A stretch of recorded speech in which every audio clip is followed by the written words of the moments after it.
Case number one then. So creating large DWF files in Inventor is a challenge. We've seen already that we can automate through the CAD add-in the creation of DWF files for Inventor, and we might want those DWF files so that others in the organization who don't have CAD products can visualize the 3D models that we're working with. So how we've solved this problem with Sovelia Vault, Sovelia Integrator, if you're not aware of it, and also with Navisworks. So let's look at what the problem is to start with, and then from there we can work out how we've solved it. So in this case, then the problem is this.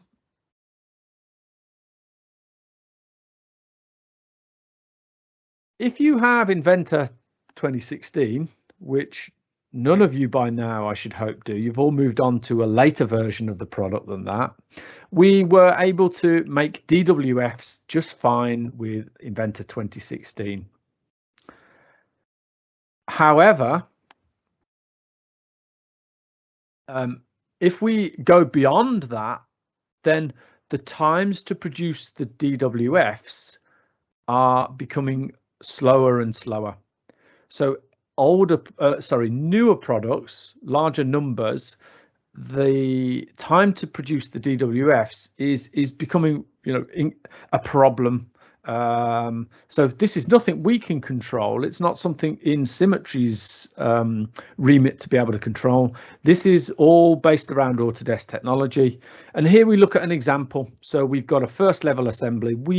Symmetry have done some work around this and some studies into this with data from one of our customers. So here we have an assembly which is just over 2,000 parts of individual parts, but put together there's nearly 23,000 of those all in one assembly. And if we try and make a DWF now of that, it takes 1 minute 20 to produce the DWF. So that's potentially the time that you're sitting there as a CAD person waiting for the DWF to appear. It then will save that DWF and we can then use that in Sovelia PLM as the viewing tool, or that you might want to use this in other methods. So 1 minute 20 for that assembly. Now, I don't know from a customer point of view whether your assemblies are that big, whether they're as big as that, whether they're smaller. If they're smaller assemblies, then you might not have a problem. Up to about 1,000 parts. If we look more towards the right there, it's not that long to make a DWF file. But certainly I know that some of our customers have large models and larger models than that. And we can see that example here on the left-hand side. If we jump then from 2,000 parts up to 5,000 individual parts in an assembly, and then we're using those parts and we've got copies of them or we've arrayed them, and that takes us up to 53,500 of those parts, then we can't actually make the DWF file anymore. It was working for 3 minutes 40 here to try and make the DWF, and then it crashed out or something happened. Even then, trying the DWF in memory saving mode, it still got to 2.5 minutes to produce it, but it was corrupt. Moving forward then, when we looked at this from an Autodesk point of view, Autodesk's preferred method of creating DWFs is to use Navisworks Manage as the tool. So you load the Inventor file and model into Navisworks, but that takes nearly 9 minutes. It's nearly 3 times longer to load the model into that compared to having it in Inventor. But then it did only take 50 seconds to make that DWF file once it was produced. Now, there's a load of questions and problems and issues that I can see around there. So first of all, we can't do it in Inventor. We can't do it as part of our traditional workflow.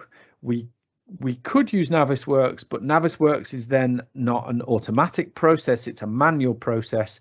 And then we get a DWF file that isn't in Inventor, it's in another format. And what can we do with that? So to summarize then, 2018 version of Inventor that we tried this on is no good to support the DWF workflow in moving forward. And we should be using Navisworks to create those larger DWFs of assemblies.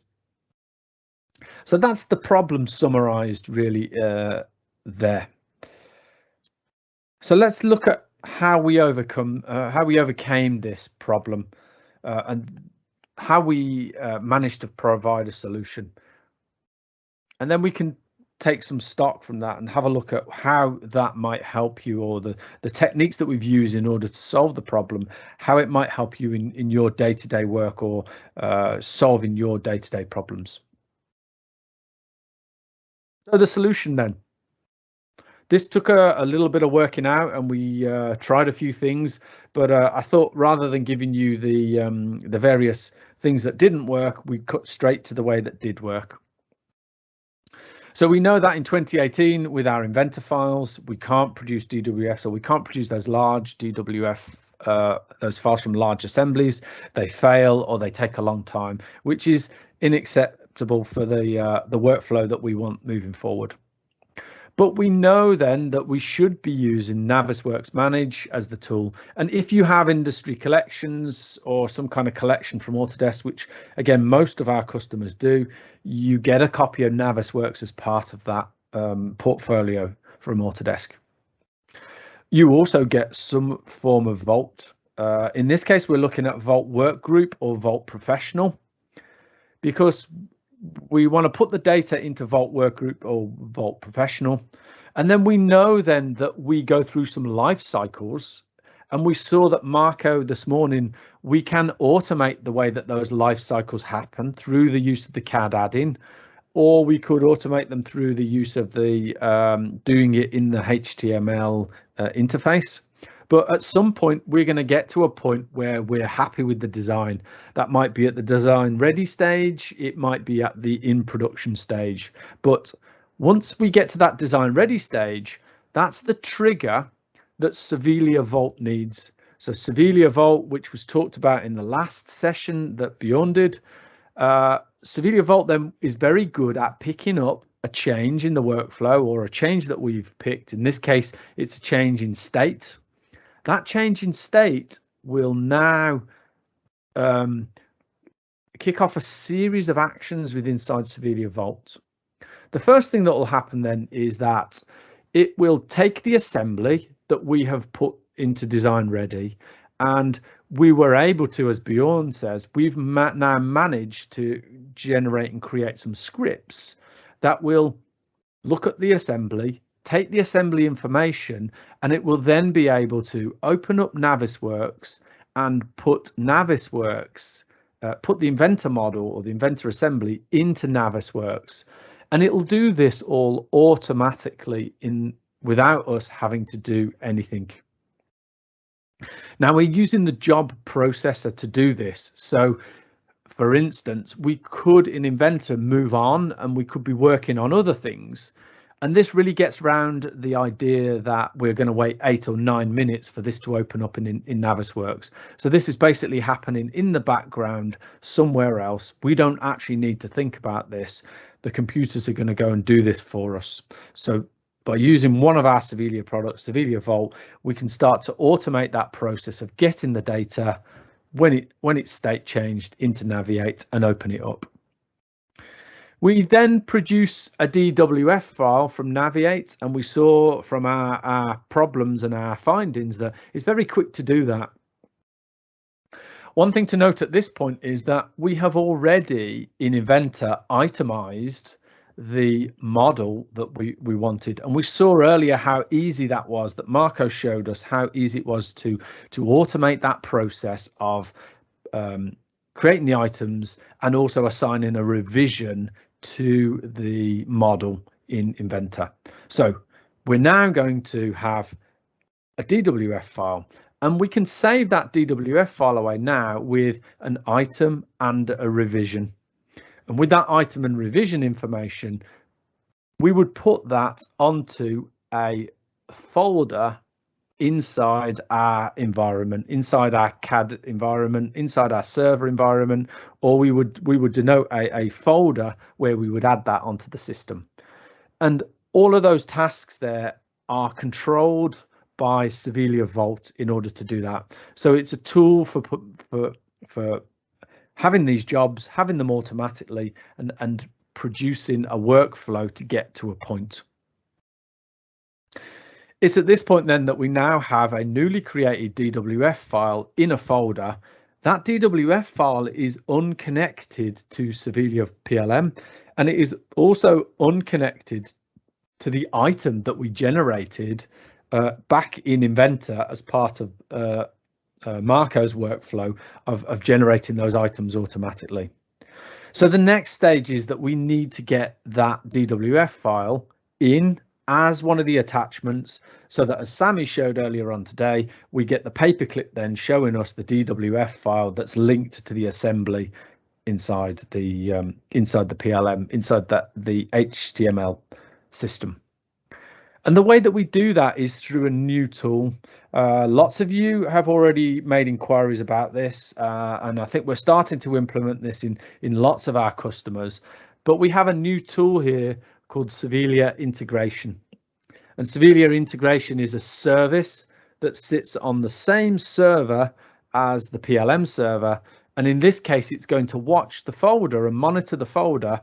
And when it finds the DWF file inside the folder, a new DWF file that's been created, it will add, it'll run some scripts on that, and it'll do some checking to find out what kind of file it is and how it exists and where it should be placed, and